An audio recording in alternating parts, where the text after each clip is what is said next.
Hello everyone, welcome to today's class. आज की इस क्लास में हम पढ़ेंगे टाटा बॉक्स के बारे में। डेफिनेशन हम देख लें। It is a conserved DNA sequence. ये जो बॉक्स होता है हम इसको टाटा बॉक्स बोलते हैं।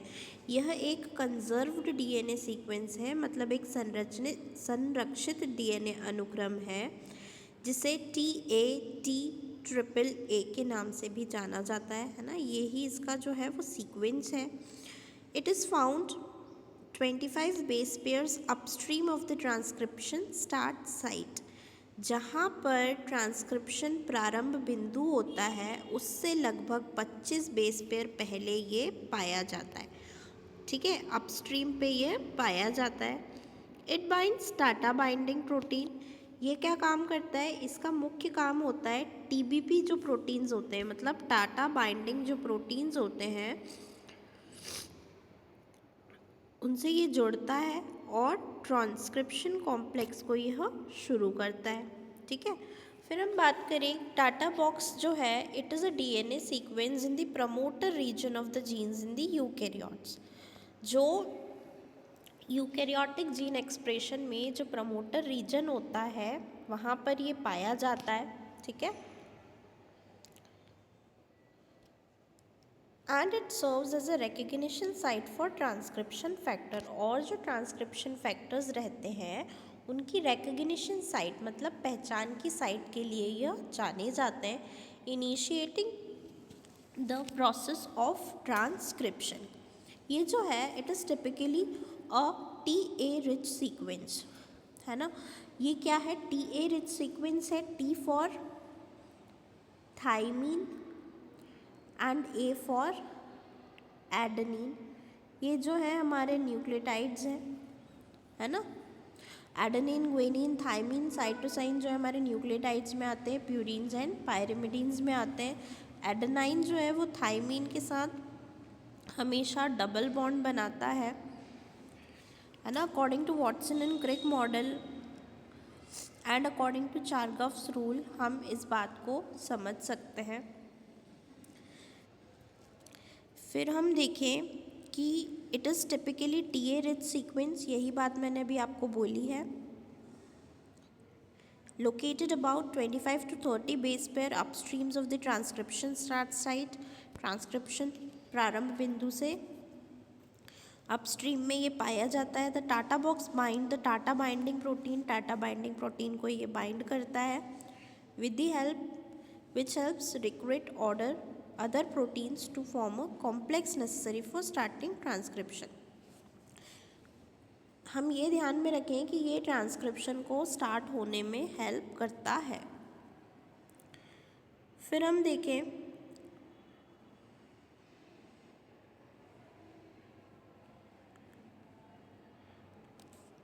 कि एग्जैक्टली और क्या क्या काम है इसके।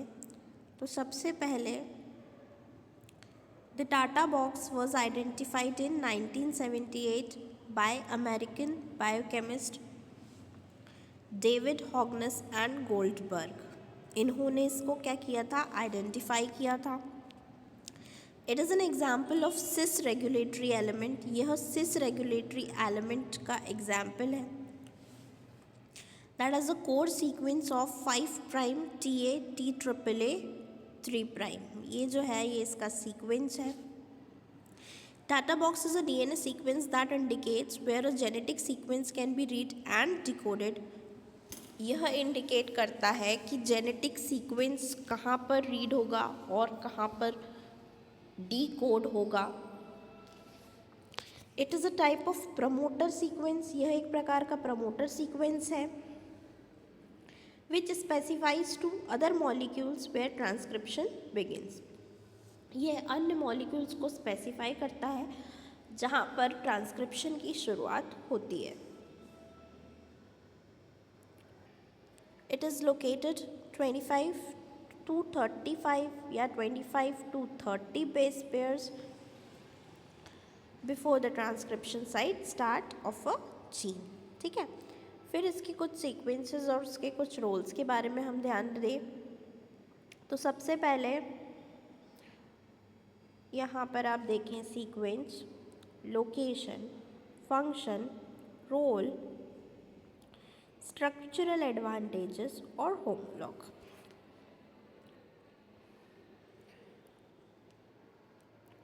सीक्वेंस की बात करें तो composed of consensus sequence containing thymine और एडेनाइन, अभी मैंने आपको बताया, और 5 prime T A T triple A 3 prime इसकी लोकेशन है ना। कोर प्रमोटर रीजन में पाया जाता है, 25 से 35 बेस पेयर अपस्ट्रीम ये पाया जाता है। इसका जो फंक्शन होता है वो टीबीपी को बाइंड करना होता है, ठीक है। रोल क्या होता है, the binding of TBP to TATA box is a critical first step, यह पहली स्टेप है, as it requires other transcription factors to form a complex that prepares the DNA for transcription by RNA polymerase, और enzyme RNA polymerase का भी इसमें उपयोग होता है। स्ट्रक्चरल एडवांटेजेस की बात करें तो ये 80 रिच सीक्वेंस है, easier to unwind due to fewer hydrogen bonds, इसमें कम हाइड्रोजन बॉन्ड्स होते हैं इसीलिए ये इजीली अनवाइंड या खुलने का काम करता है।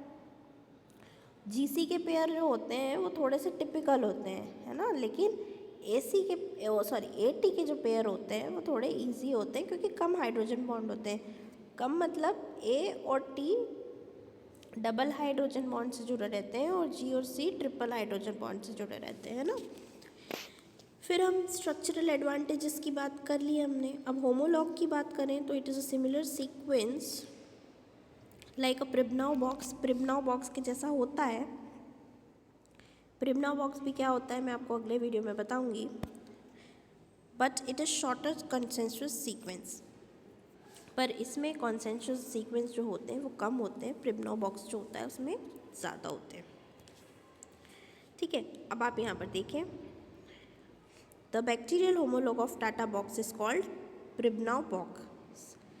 प्रिबनाउ बॉक्स क्या होता है, बैक्टीरियल होमोलॉग होता है टाटा बॉक्स का, वैसा कि वैसा कुछ दिखता है। इसमें छोटे कंसेंसस सीक्वेंसेस होते हैं। जो टाटा बॉक्स है is considered as non coding DNA sequence, TATA box को नॉन कोडिंग डीएनए सीक्वेंसेस बोलते हैं, या सिस रेगुलेटरी एलिमेंट हम इसको बोलते हैं, ये भी मैंने आपको भी बताया है। It was termed as TATA box क्योंकि इसमें consensus sequence characterised by repeating T and A base pairs होता है। तो आई होप आपको यहाँ से टाटा बॉक्स क्या होता है ये क्लियर हो गया, टाटा बॉक्स का बैक्टीरियल होमोलॉग प्रिबनाउ बॉक्स होता है ये क्लियर हो गया, और यह एक सिस रेगुलेटरी एलिमेंट है और नॉन कोडिंग डीएनए सीक्वेंस है।